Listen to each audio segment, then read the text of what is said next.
We are looking at the screen for MongoDB, so it is documentation like from MongoDB itself, and I'm here on the screen where you can install MongoDB. So you can see install MongoDB Community Edition, and I chose Windows. So if you have other operating systems, you can actually choose whichever operating system you have. Do not go for Enterprise Edition; it's a paid version of it, so we are not worrying about that as of now. We are installing the Community Edition. So for that, I'm actually clicking on the page which says yeah, MongoDB downloads page. Okay, so clicking here, going there to install MongoDB. Just will be here now.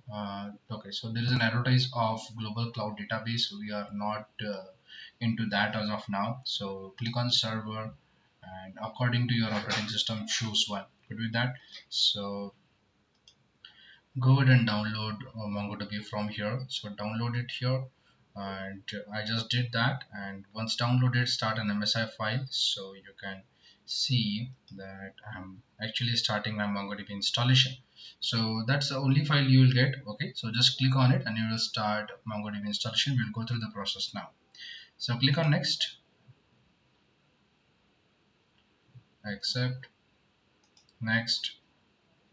Okay, I'll need a complete installation. Okay, you can choose custom if you are choosing some portion of it, okay, and disallowing some of the other features. So if you have that, it is basically for advanced user. For us, complete is a recommended way to go. So it will allow it will, all the things will be properly installed here. If you want to choose any other folder, if you don't want to go into Windows 32 or somewhere, then you can choose custom. So I'm going to choose complete. It's okay for me to choose that. Okay, data directory, you can choose other data directories also. Okay, so you can choose a different directories here. Here also it's MongoDB server 4.2 data and the log directory. You can change that if you want. Good with that. So run service as a local or a domain server, you can do that, or service as a network service user, that is also fine. So I'm not changing any options because I'm not expert user, so I want you to be same thing. Okay, so don't change anything.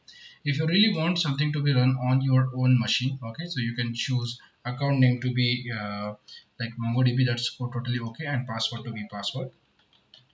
Okay, that is also fine, but I don't really want you to try these options. Okay, so go ahead with the existing options and install it. Good with that. So run it as a network service, next. And okay, I'm okay with all the downloads and everything. So install MongoDB Compass. So Compass is official graphical user interface for MongoDB, and we need that. We will need that because that will be helpful to see the data whether it's getting installed or not. Okay, so go ahead and install Compass. There is nothing wrong in it. Okay, so installing that and ready to install MongoDB 4.2. So I'm clicking on install, and that will start downloading as well as installing of MongoDB.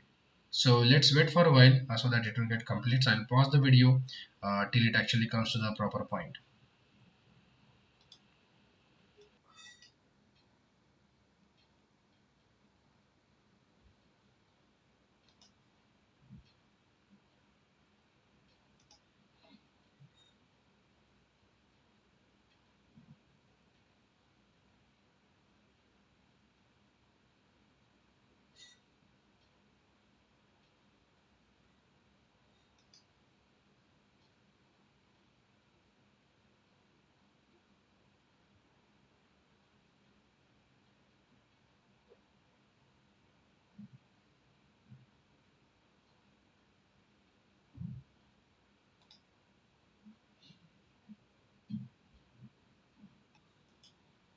Now Compass is also getting installed, so we will be waiting for that.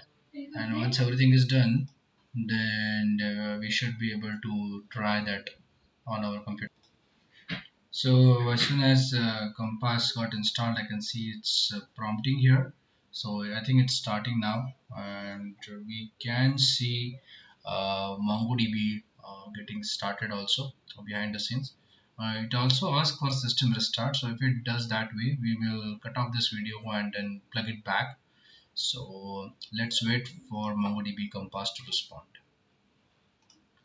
Okay, so we are here. So this will actually finish this, and I will be waiting for the system restart. Okay, so let's finish this. So here you go. So now my system will be restarted. So I will connect you back after system start.